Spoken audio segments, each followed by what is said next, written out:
tech should never slow you down. Yeah. If tech slows you down for your company, that's a complete fail, right?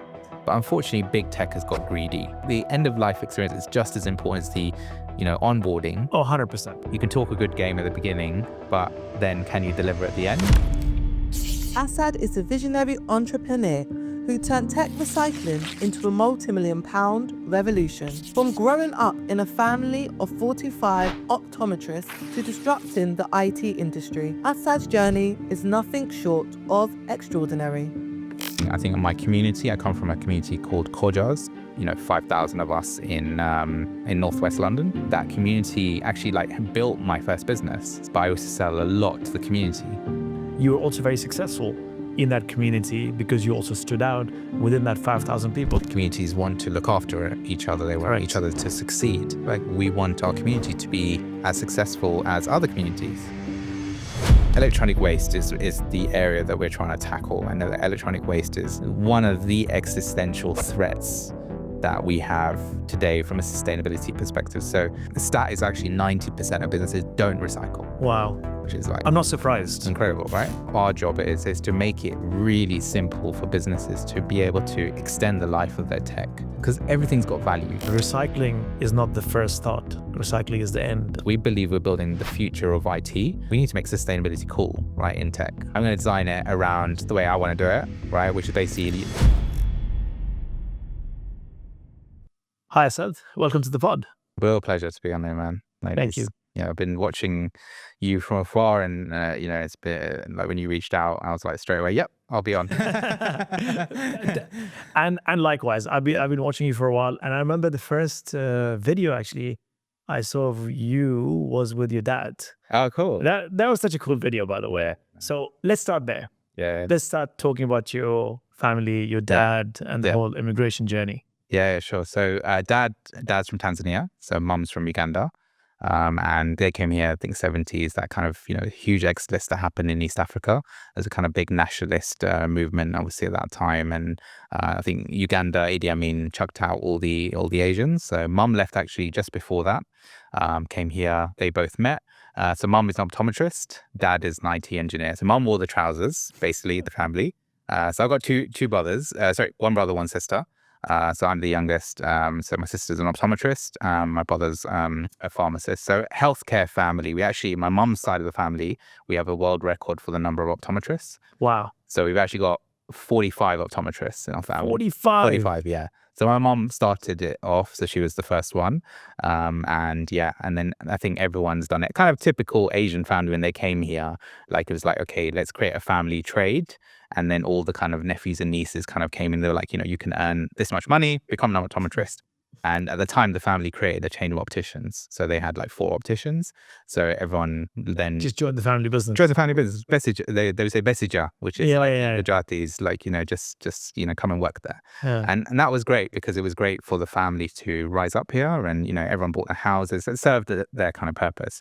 So mum wore the trousers. And so mum was okay, you're going to become an optometrist, but dad always was very techie, and we didn't have much growing up, but dad always surrounded us with tech in the house. So we always had computers, and used to go with him to computer fairs and auctions and buy stuff and repair things. And he'd be the kind of repair guy in our community, and he'd go with him to his friends' houses where they had tech problems and stuff. So I had a real passion for tech from a young age, and I used to watch all the blogs. At that time it was just web had just started and things like that. I was through my university degree doing optometry, and basically my third year, Steve Jobs got up on stage and said, here's iPhone. At that moment, look, I love glasses, and I love the people side of optometry. So I love the kind of meeting new people and all that kind of stuff when it came to eye testing. But I was I can't do this. I can't sit in a dark room my whole life. Sorry to all optometrists, by the way. So I told mum. Mum was, I was you have to finish your degree. So I was Mum, I want to go into telecoms. That's I love the tech market and stuff like that. So I listened to mum, and I was okay, let me finish the degree. And I actually worked with her for a year as well. So she in the family business. It was lovely. Like a year, like working with her. She was doing her eye tests, and I would when you're qualifying as an optometrist, you have to check stuff. So I'd always go in and say, "Mom, can you go and check this?" And and then basically finished my degree, and then I was like, okay, I'm going to telecoms, and so she was a bit unhappy. I'll be honest, and she was like, everyone got phones, and at that point, we had those really big like Nokias, and like I don't know what your first phone was, but mine was like a 3310. So yeah, and so she was like, everyone's got a phone, right? Like, what how many more phones are people going to need? And glasses is a necessity, right? Like, everyone comes for an eye test every couple of years, and much safer market, and you'll make more money. And so I was like, okay, Mum, you don't understand, but I'm gonna do this. And I think because Mum had that entrepreneurial streak, I think she I think she was quite happy for me to kind of, and I was young, I was 20, 21, 22. O2 had a partner program launching at that time, and O2 had the exclusivity on the iPhone. So they had bidded and won the bid from Apple. And I started a reseller business with O2. So I had to basically go for an interview as part of their partner program. And I got through, and I think I was the last partner. So there's in total about 30 partners across the UK. And our job was basically to grow distribution in this country. So grow the penetration of the iPhone in this country, to grow O2 penetration. So London was dominated by, at the time, 1-to-1. Yeah, I don't know if you remember 1-to-1. Yeah. And then T-Mobile. Yeah, so they dominated London, especially like East London. So we were like parachuted in. Our partner was like, go and get into the community and sell O2 to everyone. Right. So our first shop was in Tottenham Hale, so Northwest London, and Northeast London. Right. And I still remember going there. I was like, is the guy, Martin, I'm sure he's going to be watching this. Are you sure, Martin? Like, Tottenham Hale is quite different to how it is today, which is now it's one of the most up and coming areas. Right. But what I learned very quickly when we opened the shop is that mobile phones is one of these things where even in the more deprived areas, should we call them, they pay for their phone bill before they pay for anything else. Yeah. Right.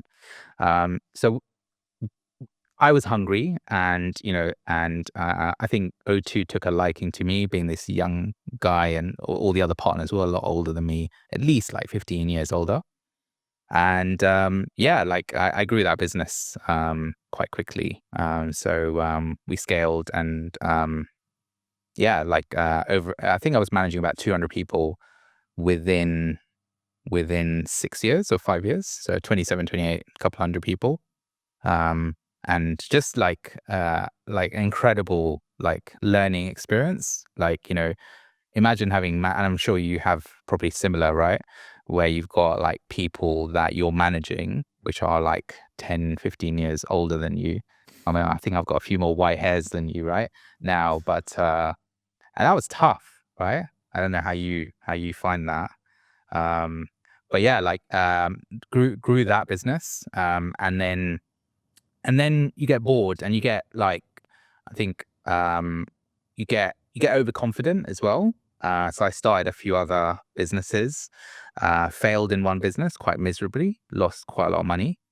And then I invested in a couple of businesses, and I think everything always happens for a reason. Yeah. So even the failures led on to network, and I invested in Druven, which we both know. So from OkiShield. So I came on board, and, as a significant shareholder, and I invested in a couple of other businesses. iEmporium came much more recently, which is our opticians business. We have 13 stores. And then Click would never have happened, I think, if you hadn't gone through that journey. But yeah, like it's been an incredible journey. But I think, my background, like, really is the reason why I do what I do. Like, whether it's dad, surrounding me with tech and giving me that passion from a young age, whether it's like my look, my glasses, and mum, and like mum had the most amazing glasses. If mum allows, I'll give you some pictures to share here. She has incredible style, like, big. They had at the time Valentinos were the most popular, and like tints. And so, like, I'm sure it's the case for many immigrants, they've inspired a lot of the upbringing. I think in my community, I come from a community called Khojas, which nurseries. So there's about 5,000 of us in northwest London now, and that community actually like built my first business. So like with the O2 stuff, we used to sell a lot of phones in Tottenham Hale, but I used to sell a lot to the community. Right. So, and in our mosque, basically the only network that worked was O2. Oh. So it was like top of this hill in Stanmore. So I'd post, I remember I used to do posters like, O2, the only network, and, iPhones. And then I'd go and basically do the credit checks, go and drop off the phones to the uncles and aunties in the evening, set them up, show them how to use the devices. So, I probably sold a couple of thousand phones to my community. So yeah, I think a big part of my journey has been my community. And that's why I always give back to the community, because they've really helped me. And then I think just, also the hardship, right? So like growing up, we didn't have much, right? Like, and I think like, I don't ever think I ever wanted much. I remember like some of my friends had like kickers. You remember kickers? Yeah. Shoe ran. Yeah. They're like kicker shoes. And I was like, I really want those kickers. They're the little like red and green tags, right?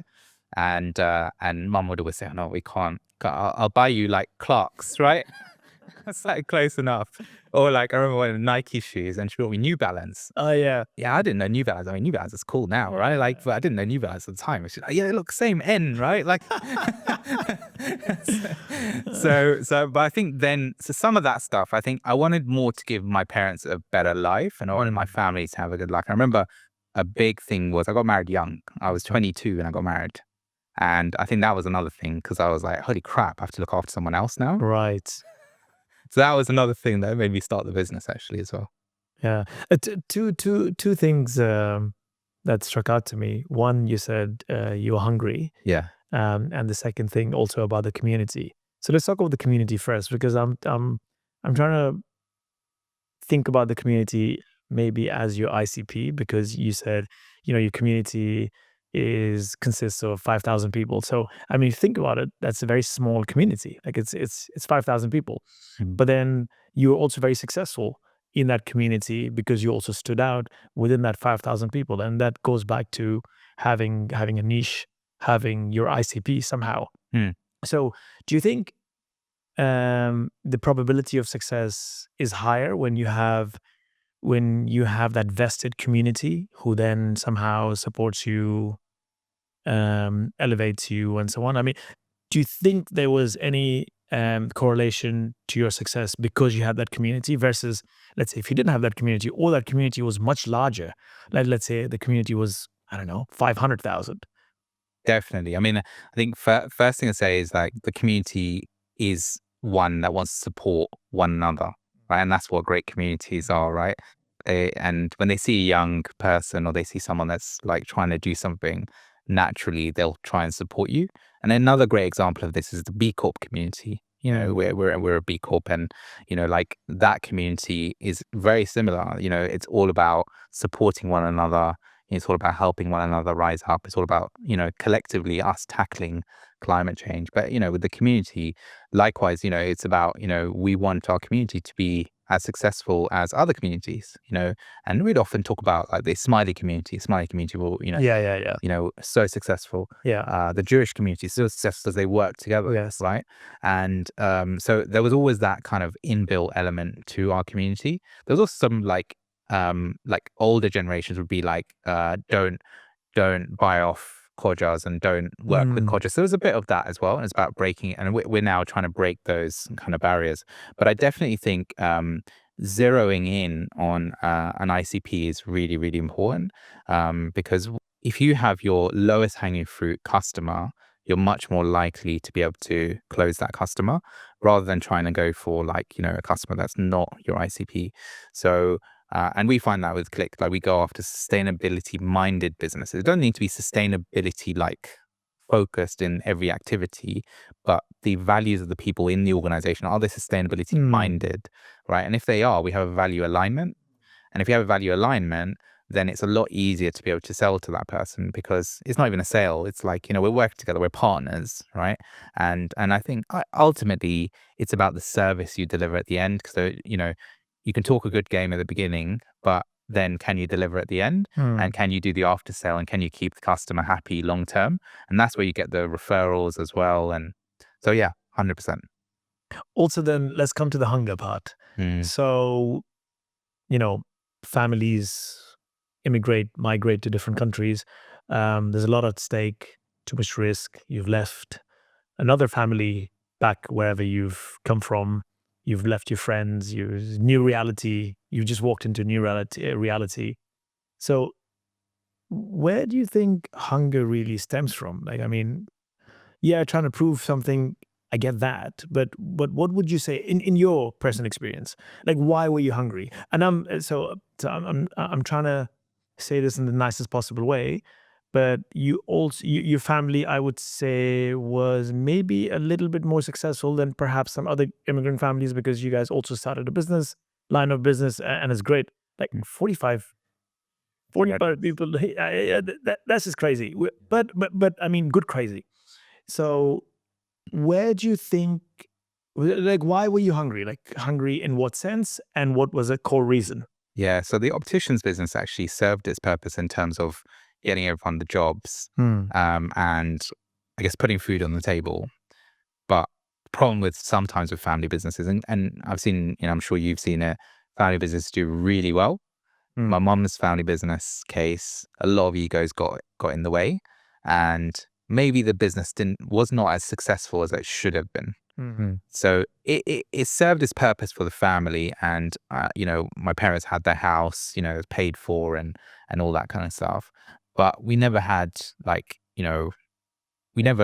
couldn't go on holidays every year abroad, or we go to Devon every year, and I just remember that like 3 or 4 years in a row in Devon, and then once every 4 or 5 years we'll go to Dar es Salaam, which is where my dad's family was from, and stuff like that. But no, like, plush holiday. I always tell my kids, you're so lucky. Like, now, like, you don't realize it, right? Like how lucky you are when you go to Dubai or, places like that. I never had any of this stuff, right? So I think there was, and at that point we never had social media, so there was no desire necessarily.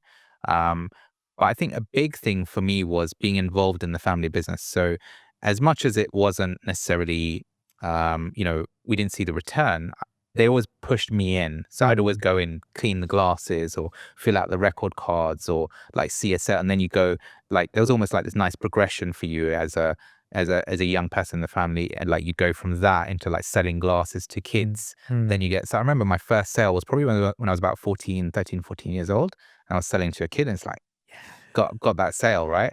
And then you get that hunger from like all that, that once you get a feeling of selling, right? Then you want more of it. And then I progressed. And then I was like pushing the family. I want to sell to adults. And then you do your first £1,000 sale or things like that. So for me, it was from like, I think early on, I really enjoyed it. I really enjoyed selling, really enjoyed the people side of things. And like, then it was like, okay, I want to build £1 million business, right? And like, and I remember I loved Range Rover Vogues. So like, one of my first things was I want a Range Rover Vogue, right? And actually, when I had got enough money, I was like, I'm not buying a Range Rover Vogue. I'm buying a Mercedes ML, because it was like, I can't justify the price tag at that point. But I think so it was partially like getting involved young and getting a taste of it. And then the other part of it is like, you want things that maybe you don't have. And yeah, and then it's like, also like my parents had me when I was 40, when they were 40. Yeah. So when I'm 20, they're 60. So I'm seeing them get old, right? My dad was still like working full-time job. Mum was still working. And so I don't want them working, right? I want them to be comfortable, like, get to their 70s. I don't want them to continue working. So I think partly was also like looking after them. And then like giving my family a better life as well. Then you get into it, and then you're like, okay, now, like, once you built the first business, you're like, I'm good at this, right? And I want to build something bigger and better. I think when you have a failure, yeah, that's when you have something to prove. And that also brings that desire back. And I've never been as focused in business as I am today. And I needed that failure though to get refocused. And it takes a while to learn from your mistakes. And actually, like, you make some of those mistakes again and again, you're like, crap, man, like, you need to change. But yeah, I would say to like founders, when you make money, like, have a plan for what you're going to do with it, right? Don't get comfortable with that cash. Actually, if you got like £1 million in the account, go put it in bonds or stocks, or, you know, have an investment strategy. Don't start reinvesting that, trying to build another business straight away, or, you know, trying to, you know, do another thing and another thing. Focus on your main business, make that as big as it can be.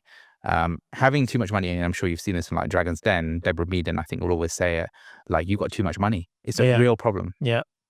Scarcity drives like you to think differently. And, you know, it's so important in a business. When, you know, when I see these kinds of massive funding rounds, like, I think it's culturally a real problem for some of these scale ups, because they can't get out of that like cycle of like, we got money, we're going to invest in this big office, we're going to, you know, invest here and hire this person and do this and do that.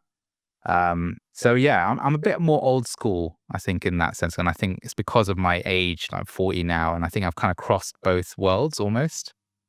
But yeah. It's interesting. Scarcity equals hunger. Hunger eventually then drives the growth. Yeah. So it starts from scarcity, and then scarcity is what brings you abundance. Definitely speaking. Definitely, man. And now it's passing that on to the team. Yeah. And like, so we've gone through recently, like, creating our values. Because when you go from like 3 or 4 of you and you can be everywhere, yeah, you can't do that when you go to like 15. No. Or you go to 50, you go to 200. So you need that glue, which is going to connect everyone and give everyone a framework for how they behave and how they operate in your organization. And everyone's malleable, right? Like, everyone has, you know, there'll be big personalities and, you know, less big personalities, but it's about finding that middle ground so that everyone's personalities can coexist within the organization. And it's that diversity of people that actually is what will make your organization as amazing as can be. But, you know, right now, what I'm trying to embed into the team is, this is the time where we're building our culture, right? And this like drive and this like focus that we all have right now, and how we're like driving the business, this is what it takes, right? You go to China, you go to America, I tell you, those guys are so far ahead of us in work rate. When you go and travel the world, you realize how like lazy we are in this country, right? And that's something I'm trying to build into the team, is that hard work ethic. At the same time, it's about making sure that people don't burn out, right? And like, even with our IT engineers, 1 hour lunch every day. Got to make sure you have your 1 hour lunch. Go for your walks. Go and, you know, make sure that you know, you are taking care of yourself, because it's an intense job, right? Like, looking after people and stuff. But yeah. Yeah, no, I think work ethics also, maybe, again, I mean, everyone's different, but, you know, you spoke about hunger. Hunger then inevitably requires you to work that much harder. Yeah. And then that lays the foundation of work ethics. Yeah. I'm not too sure how people work in America or China, but obviously the economies are different and the situations are different. I think just in general, sometimes you might find different economies, maybe economies that are slightly struggling versus economies that are not. You'd maybe find people in those struggling economies somehow work harder, maybe. Again, that balance is important. And if you've burned out, then obviously you're not good for yourself. You're not good for people around you. So I think that slight balance is important. But I think pushing yourself a little bit more than you can always do, I strongly believe. I think you know, resilience or that mental capacity is like any other muscle as well. I mean, you hit the gym, you tear a muscle, you get stronger. Then you go back and you hit the gym again, you tear more muscles, and you just build more, and then you just become stronger. Definitely. So I think there's a, you know, direct correlation to that as well. You know. Yeah, definitely. I mean, I think with startups, I always say that like a startup is like a business on an operating table. Yeah. and it's in the emergency room, and it's your job to get it out of the emergency room, right? And it's hard, right? It's really, really hard. I think a lot of people working in a startup for the first time don't realize how bloody hard it is. And it does take that grit and determination. And I have to sometimes be mindful of, I just keep going. Like, I'm like Duracell bunny. I'll just keep going. Like, I was at the office yesterday till like 9:30, 10 o'clock. Me and Zaid is very similar, my business partner. And we have to be mindful because not everyone's like us, right? And so that's something that, we have to make sure that, and also for ourselves, it's about looking after ourselves as well, because it's not a sprint, it's a marathon.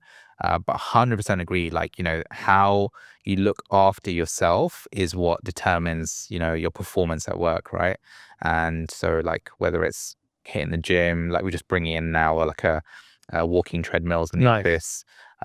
So that kind of thing, making sure people eat healthily as well, what you're putting into your body, all these types of things. And it's just, people don't think about this stuff. And if you can invest in that in your organization, you're going to get stuff out, right? Wherever you put input into your people, you're going to get the output. 100%. Talking about Click. So Click, I think, is a very cool business. But I mean, the name is super cool. Your branding is super cool. You look super cool. I think one of the reasons I was also attracted to you or attracted to your profile was your glasses.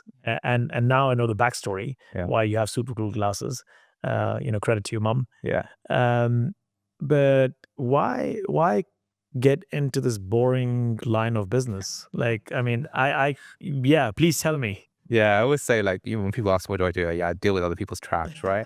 You too. Like why would anyone get into this line of business? Yeah, so it was a trip back to East Africa. So electronic waste is the area that we're trying to tackle, and electronic waste is one of the existential threats that we have today from a sustainability perspective. So electronic waste as a category is growing faster than any other category globally. And that's from, if you think of the last few years, we've gone from, working in the office to hybrid working to then, or to remote working to then everyone thinking, oh no, we now need to bring everyone back into the office. All that stuff has led to massive consumption of tech. People ordering new monitors, new laptops, all that kind of stuff. And then all that stuff at end of life, what then happens is it just ends up in cupboards, drawers, especially in businesses. Like, businesses are focused on growing their product, and they're not thinking about, like, what do they do with their end of life tech and stuff. Things break and stuff like that. So a lot of that stuff, unfortunately, then just ends up in landfill, ends up in your local recycling center. And it doesn't then get reused and put back into what's known as the circular economy. So, being, let's say a business, has a device which, they're no longer using. How do they either sell it to an employee or, stick it on eBay or something like that? Very few do that. The stat is actually 90% of businesses don't recycle. Wow. Which is, like, I'm not surprised. Incredible, right? Yeah. So there's clearly, like, resources and money on the table there for the business. Now, I didn't know about this stuff, right? And I drank the Kool-Aid from a tech perspective. Like, I was like, iPhone next year, it's like 10 megapixel camera and 12 megapixel camera and whatever, A5 processor and whatever. And then it was a trip to Africa, basically, so to Tanzania. And that point, Apple had just had their first profits warning ever, in that period. And everyone's saying the wheels were going to come off the smartphone market, because it was that point where, your new iPhone wasn't really bringing that innovation rate increase. Like, it was kind of really slowing down. People were starting to hold on to their phones for like 2-3 years. I went to Africa and went back to Dar es Salaam, and I was wandering the streets there in a place called Kariakoo, and they were selling IT equipment there. And obviously, being a techie, I went over and I was like, oh, like, what's this stuff? And then I was looking, and they had asset tags on there, and the asset tags were from companies from the UK. And I was like, how has this come here? And I was just talking to the guys there and through a translator in Swahili. And they said, yeah, it gets exported from your country. And we get it here, and then the good stuff we sell, Yeah, and the bad stuff we smelt it. So, and basically there they don't have like proper smelting recycling plants, like, you know, safety first and all that kind of stuff. Their smelting is done in between villages, and, you know, and basically they'll put, like, let's say, all the metals and everything into a furnace and try and extract the copper and the gold and the platinum and all that kind of stuff. And you're talking minute amounts, and all the bad kind of toxins and everything then leach into the water, and they pollute the environment and stuff like that. So I was like, just blown my mind when I saw all this stuff, and connecting the dots between that and then what was happening with Apple and all the hardware manufacturers. Like, shit, there is a revolution going to come. Things are going to switch. The everything's going to flip the other way over the next few years. People are clearly consuming less. Sustainability is going to come into the conversation.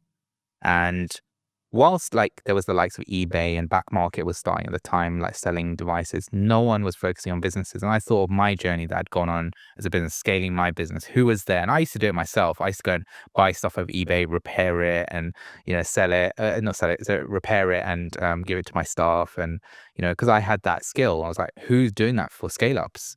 And for scale ups, it wasn't just like the devices, there's also like the setup, the day one experience, you know, the cybersecurity bit. So yeah, that's where the kind of inspiration came from. Started researching the market. We spent the first year and a half, 2 years, testing and observing and all that kind of stuff. And then we launched 2 years ago. Yeah, it's been, like, so far, it's been an incredible journey. I think we've hit the right point in the market. I mean, it's still very early in the market. You know, like, businesses generally still buy new tech. They still don't do anything with it at the end. They don't repair, like, in general, I'm talking. So it's an open door for us, to be honest. Like, we're walking into businesses and we're just like, look, we can save you loads of money. We can reduce your carbon footprint. We can donate your tech to charities, you know, help kids who are below the digital poverty line. And, you know, we can enhance your employee experience. It's kind of, you know, people, planet, profit, right, for them. So it's kind of 3 Ps, part of the B Corp movement. So it's like a no-brainer for many businesses. So our close rate is, like, pretty incredible when we go into a business. But what's like with any business, you've got to build the business processes and the systems. And so the last 2 years have been kind of like holding on, I'll be honest, like, because we've got customers and they recommending other customers, and then you're looking after the whole IT. And it's basically, you've got to build the back end processes. Now we've done that. We've just opened our recycling facility today, actually. Congratulations. So, thank you. Yeah. So it's been like 5 months of getting that in place. So it's the first IT recycling facility in London, like purpose built for IT recycling. So getting all this stuff in place, now we're ready to scale up. So run rate's about 3.2 million. And now we're ready to, like, 2-3x the business. And so, yeah, lots of exciting plans on the way. And you've been in business for just over 2 years. Been in business over 2 years, yeah. But that's amazing. I mean, that's really, I mean, congratulations. That's great growth. I mean, if you're over 3 million and be in business for about 2 years, I mean, a lot of companies don't do that in 5-6 years. I mean, that's amazing. And also, I mean, the positive impact, sustainability, you know, the climate change aspect is, you know, the conversation we've been talking about since a couple of years now, like over 10 years. Yeah. But it's just fantastic. I mean, I can't recall the name now, but I watched this documentary on Netflix quite recently. Yes. And it was about the circular economy and about overconsumption. Yeah. It wasn't just limited to devices, but then fast fashion and just so many other things. And I was just, this example that you just gave now, I was just gobsmacked. I was like, oh my God, like, you know, countries like first world countries, like, dump their garbage to third world countries. Like, it was just crazy. But I mean, also then what's the solution? I mean, like you said, I'm guilty of not ever thinking that we need to, you know, the whole recycling aspect. When it came to devices, yeah, we do recycle our garbage at home or offices or whatever. But even when we're buying equipment, like, it's always, okay, Amazon, new, everything is just new. And maybe we've not come to that place where we've had devices for, I don't know, 3 years or 4 years, whatever that life cycle is. But we're coming close to it. But I've never once thought about, okay, how do we recycle? What do we do? We actually, I mean, we're a small company, and I know, have a couple of devices where it's broken, and then it's just easier to just buy a new one now. I mean, who's going to now fix it? And it's another hassle. It might be cheaper, but it's just faster. Because, like you rightly said, we're just focused on product. We're building our product, move at speed. So that's the last thing that's on your mind. But yeah, I mean, I'm also not surprised that you have such a high close rate, because it makes sense. Yeah. I mean, you and I should also talk because it makes sense. Yeah. You know? Yeah. No, 100%. And so recycling is the last option, is what I'd say firstly. So that's the last thing we should be thinking about. What we have to do, generally, everyone, is about shifting the conversation to how we consume. So it starts at the beginning. And even before that, it starts in how we design products. Yeah. So the likes of the manufacturers, how they're designing them so that when it comes to the repair, it's easy to repair. So if the camera is gone, it's easy to take that camera out and put another camera in, right? Even, getting to the point where you could do the repair. You could literally buy the camera online and add that in. And there's a company called Framework, which is basically like a modular laptop out of San Francisco. And they're building like a modular solution, which basically stands by that principle. Unfortunately, the more you make stuff like that, the thicker they get. Maybe they're not as thin as the latest MacBook Airs and, and all that kind of stuff. You can't make them maybe as beautiful, but that's a design problem. Sure. Secondary issue. So I think firstly, we need to think how we design products so that we can actually, repair them and extend the life of them as much as possible. If you got a 3 or 4 year old device and your processor is slowing down, you shouldn't need to change the device, right? You should be able to just change the processor. And that's how tech used to be. It used to be the fun bit about tech when I used to sit with dad, and, our laptop or our big CPUs units. I remember doing that. Yeah. Like you'd basically remove the cards, put the cards back in. Exactly. Yeah. Add new RAM in. Add new processor in. That's what it used to be like, right?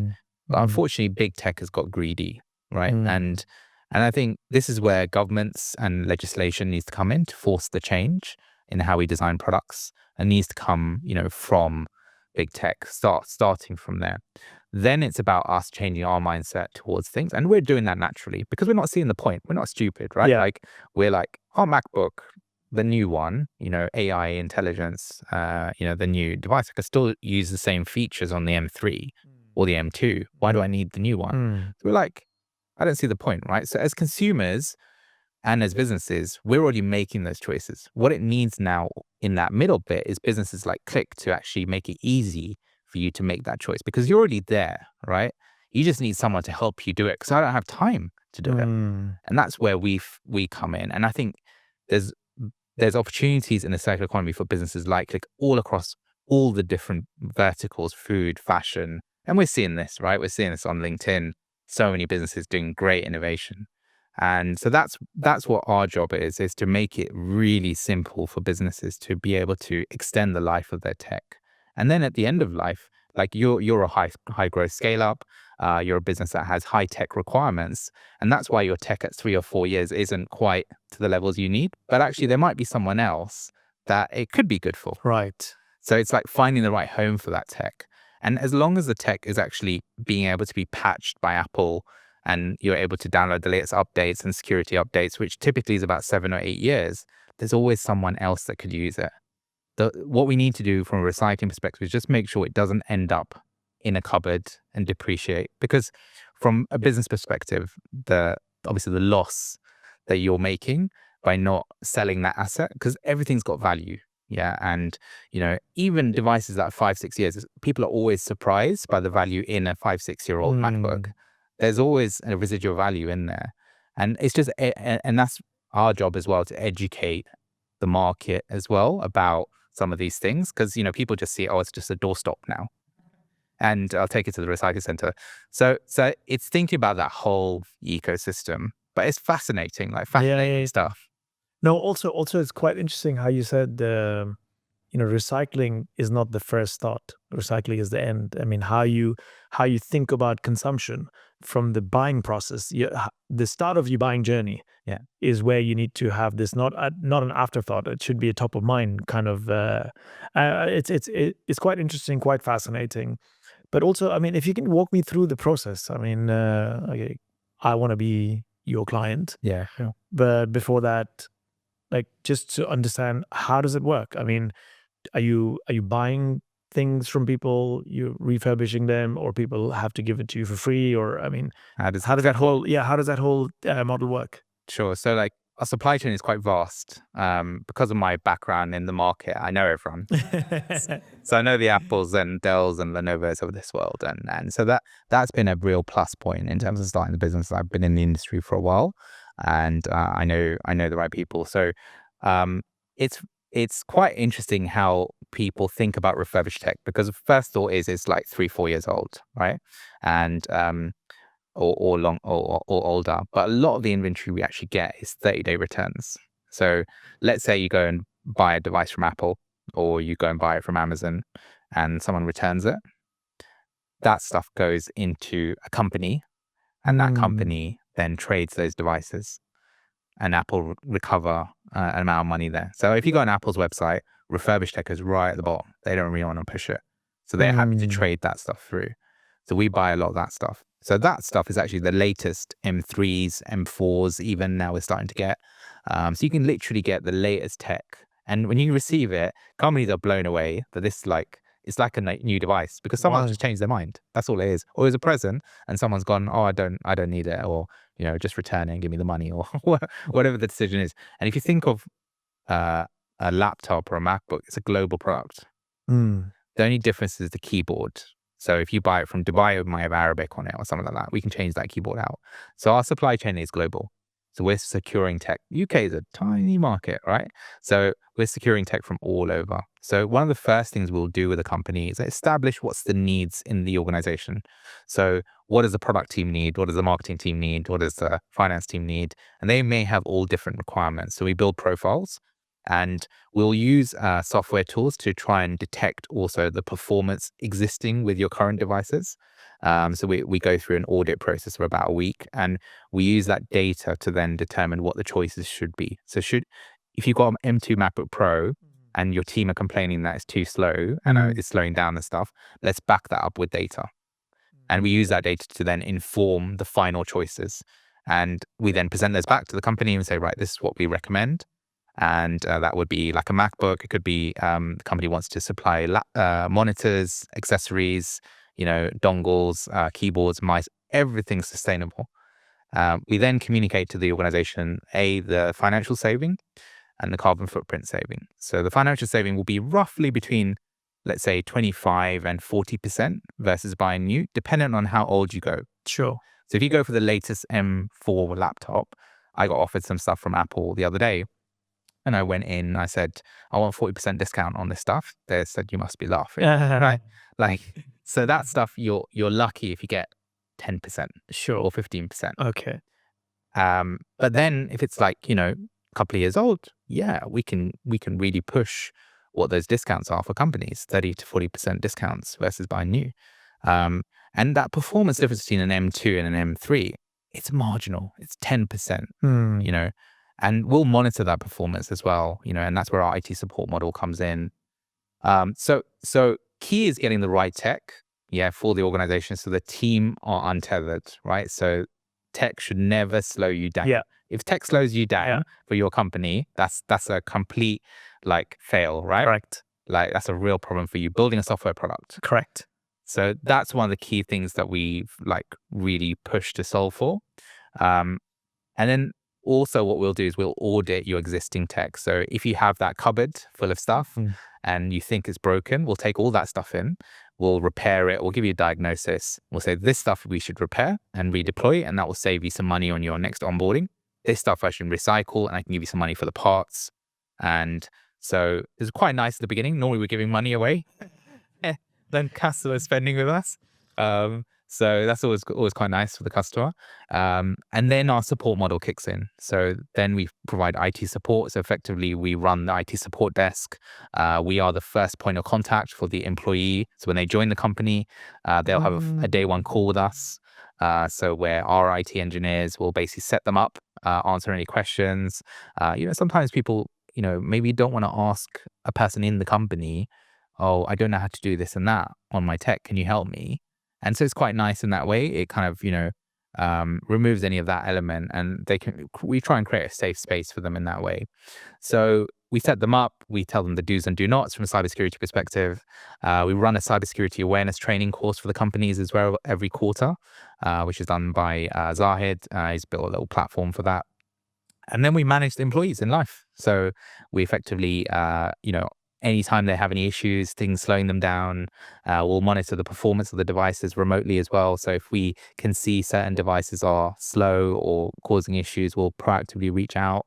And then end of employee life, we'll run the collections, we'll collect the devices, we will bring them back in, refurbish them, get them ready. And I think the end of life experience is just as important as the onboarding. Oh, 100%. So we want to make sure that employees leave with add positive experience 100%. on that end, but also data security. It's the biggest cause of data loss and, people taking stuff with them basically when they leave the company. So it's making sure things are locked down efficiently and nothing's lost at that point. So that's a really important point as well. So that whole journey and all the way through, we're optimizing, we're driving down costs, we're delivering the best possible experience, and we're driving the carbon footprint down. That's amazing. So it's not a one and done service. It's an entire life cycle, Full service. full service life cycle type of model. Completely for scale-ups. Yeah. So we zeroed down on scale-ups in Google Cloud or Office 365. And we have on-site support as well. So we've got engineers which are field-based who go out and, if someone like engineers went out this week to a few clients where the RAM was slowing down on the devices, we just went in, changed the RAM out, did all that stuff. We've done meeting rooms for some of the clients. So amazing. Some of them when they've had executive meetings and they just need someone there for IT support.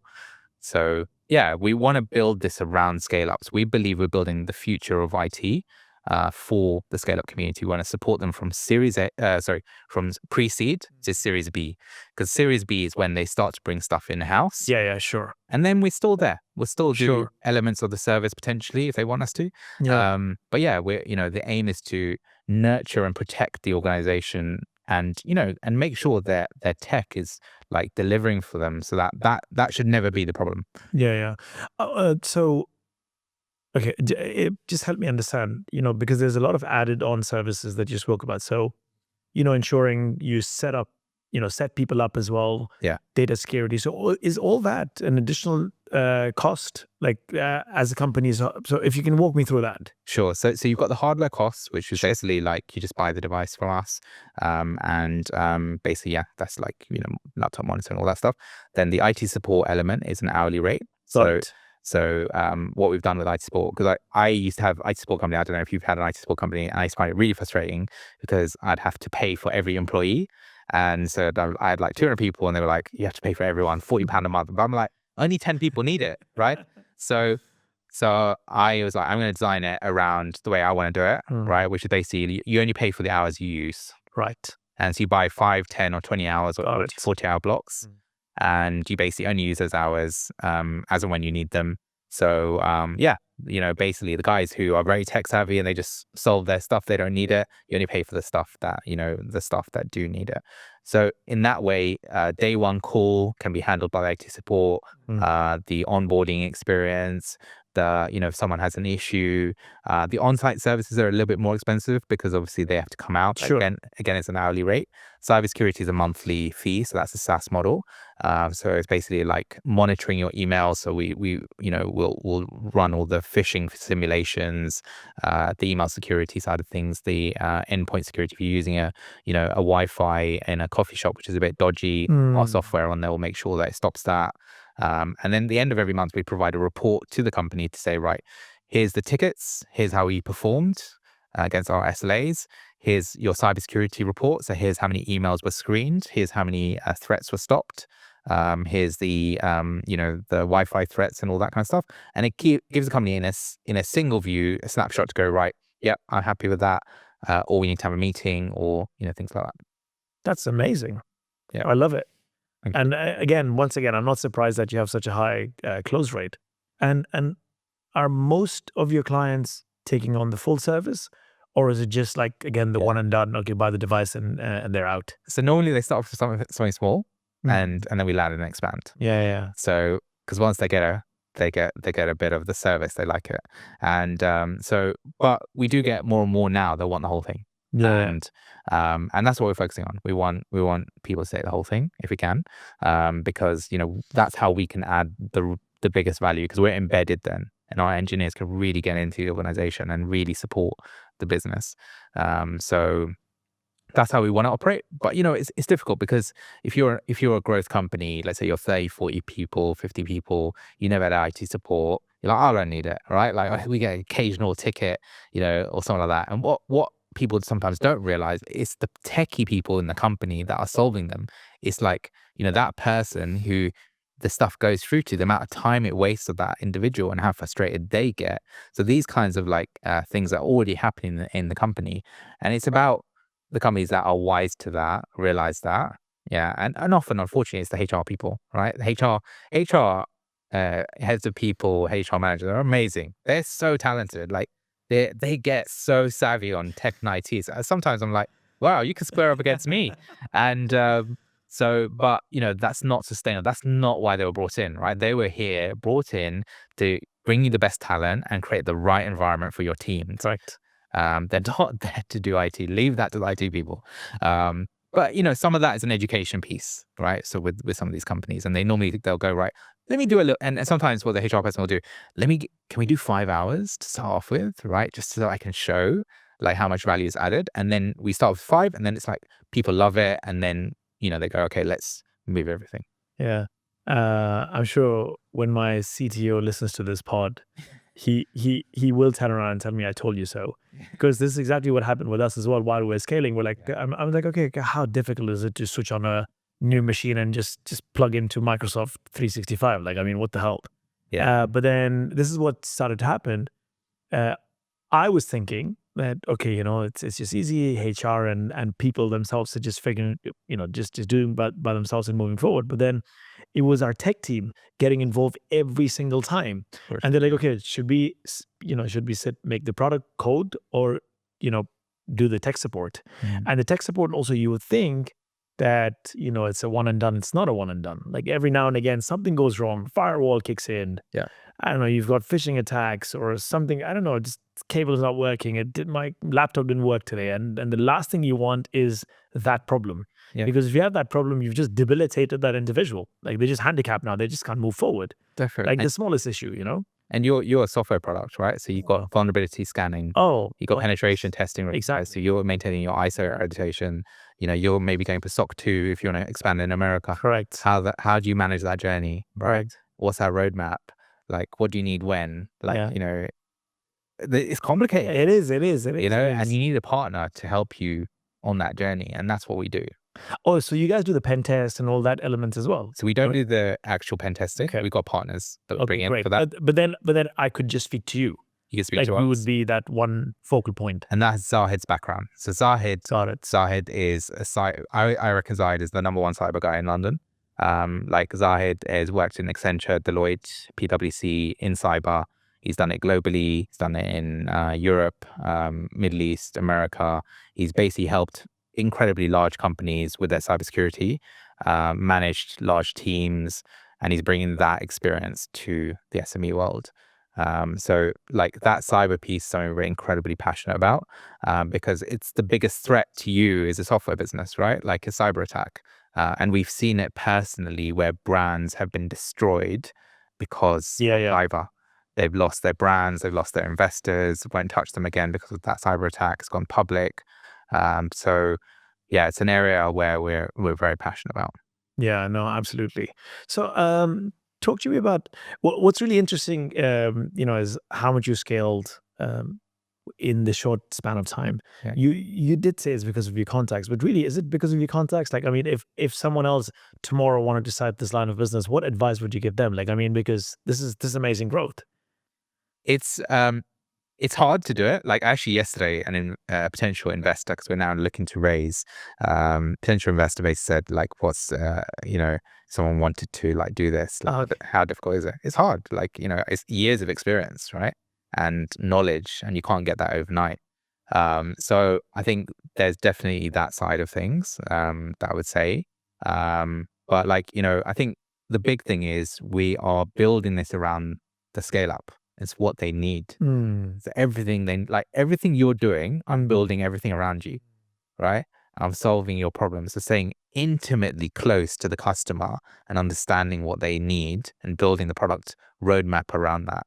That's what we've been focused on for the last 2 years. And everything has been on that.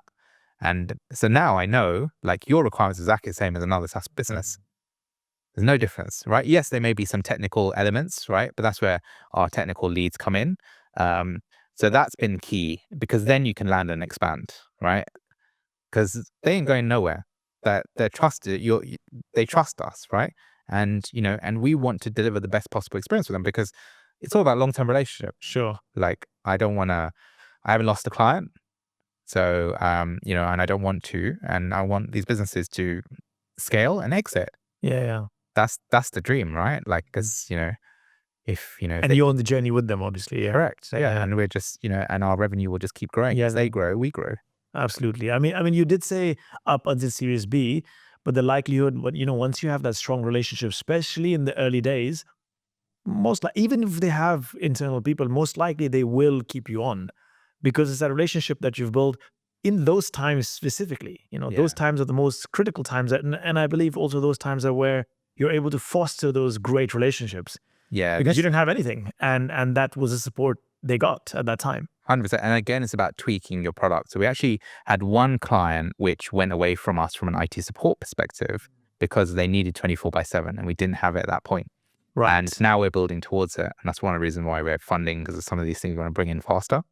And like, as an example, they still stayed with us with some of the other services, but that piece, they've gone to someone who can do 24/7. Now they're really unhappy with the service. Those guys. They've gone to these guys and they want to come back. But that's a separate story.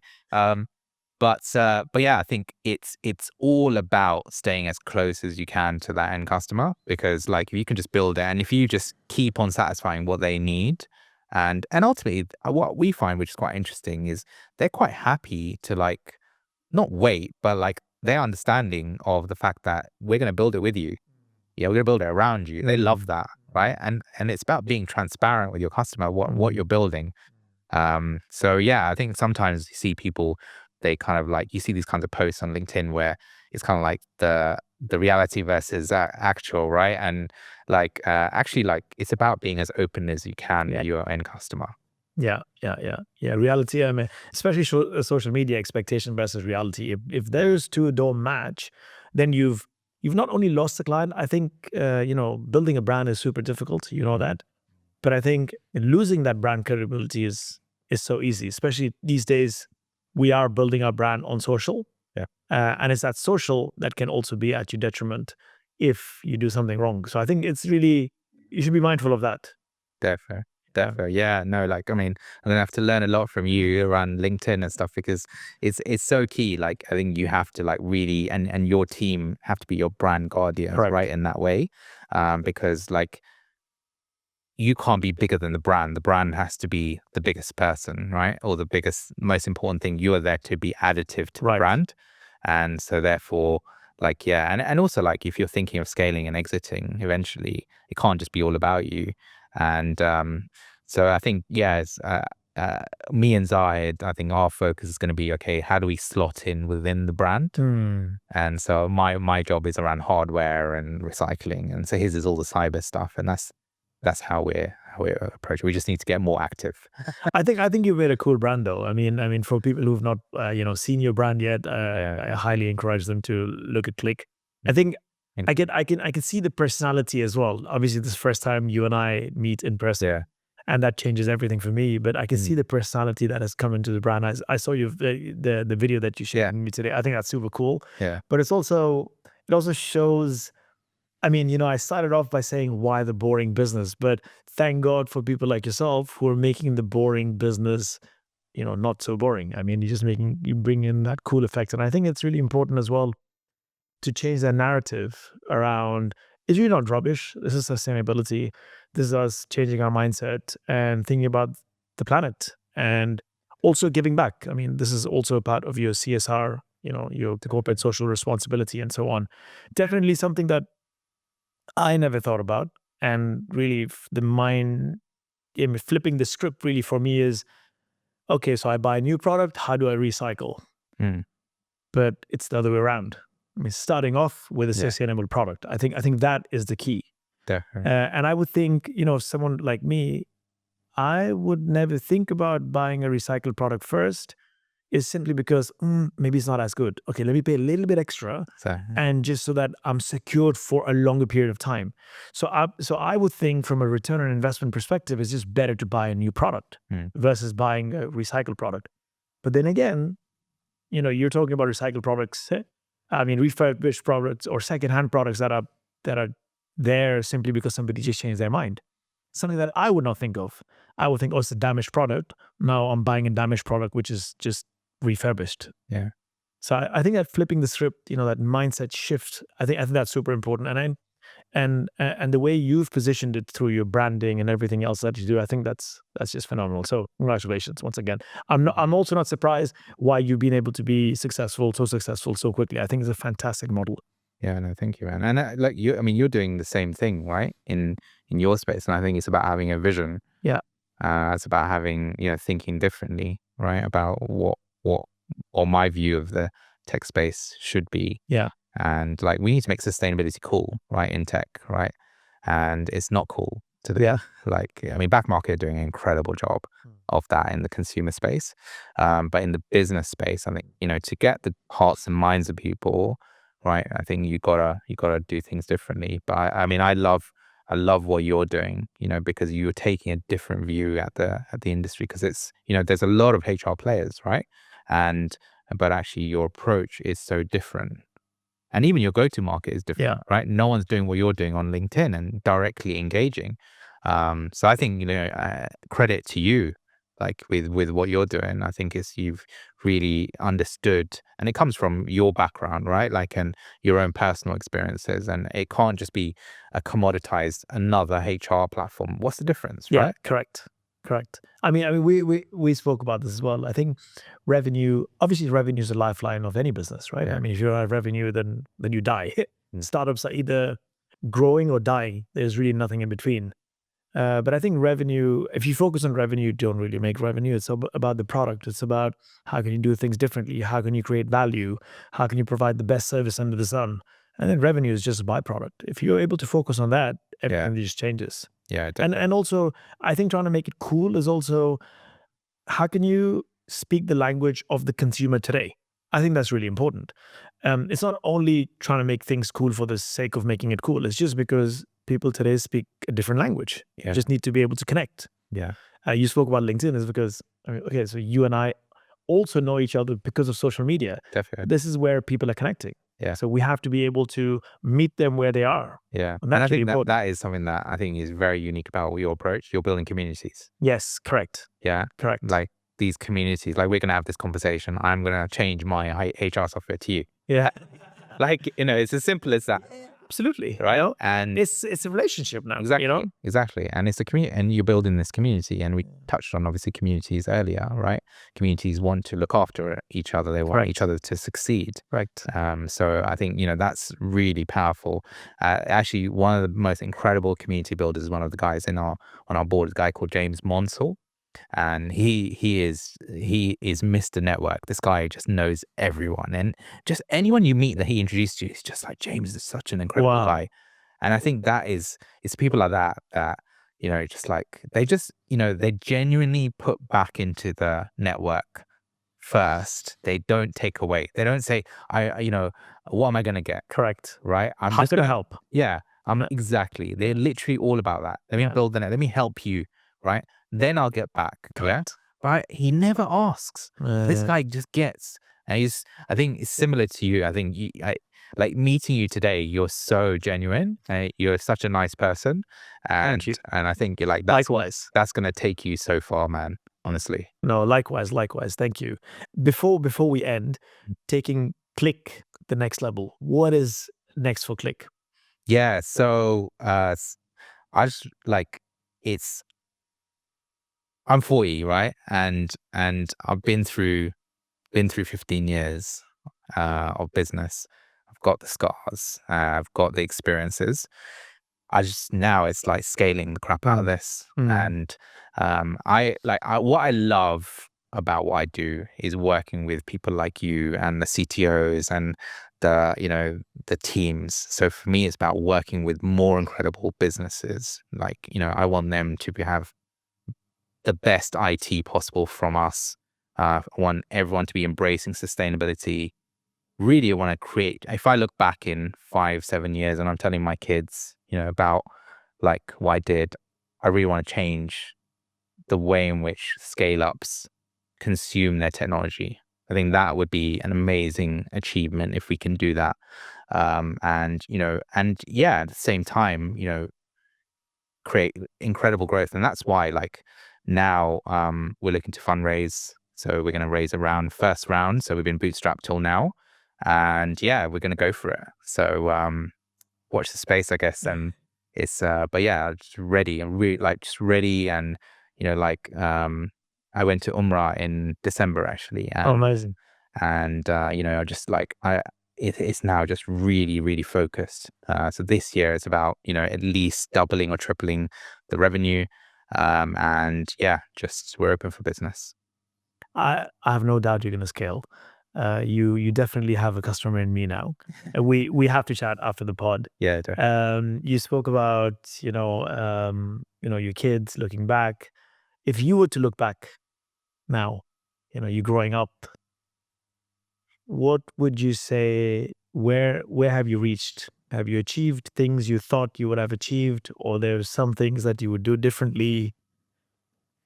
You know what? I was reflecting on this actually the other day, and if I had not had the failure I had, I probably would have been sitting on a lot more money than I am right now. And I probably could have semi-retired at 31, 32. Wow. We made some good money. And so actually, now, I had the exit. So I sold a business. I've got some cash there. I'm reinvesting that money. But I think now for me, I want to create the right skills for my kids and for that next generation. So I feel like I'm learning how to build an amazing business with Click. And so for me now, I've been given this incredible opportunity with Click, and I want to make it as big as it can be. So yeah, look, everything happens for a reason, right? And I think yes, I probably don't have, as much money as I should have had, but that will come. And when I get there, I'm going to have so many more skills, great people that I would have met along the journey. And yeah, it's, we're going to have lots of fun on the way as well. So I'm really happy. I'm in a good place for sure. That's amazing. Well, all the best, Asad. You're a great guy. You doing great things. Wish you all the best. And I'm sure we'll be chatting hopefully in the next couple of months or a year, where that 2x, 3x aspiration that you would have even surpassed that. So all the best. Thank you, Habibi. Thank you, Habibi. Good end on the Habibi. Thanks a lot, Asad. Thanks, dude. Thank you. Thank you.